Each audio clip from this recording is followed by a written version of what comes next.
164 సీట్లతో సాధించి అతిపెద్ద ప్రభుత్వాన్ని స్థాపించి గట్టిగా 16 నెలలు కూడా కొడాలి నాని గారి బ్యానర్ ఆపలేకపోయారు.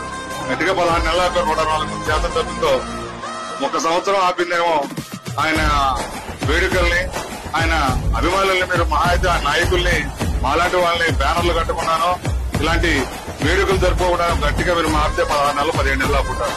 కానీ నాయకులను ఆపగలమేమో, కొంతమందిని కేసులతో భయపెట్టగలమేమో కానీ అభిమానుల్ని ఏమాత్రం ఆపలేవనే విషయాన్ని ఈ వేడుక ద్వారా తెలుగుదేశం పార్టీ నాయకులు, కూటమి నాయకులు తెలుసుకుంటే చాలా మంచిది.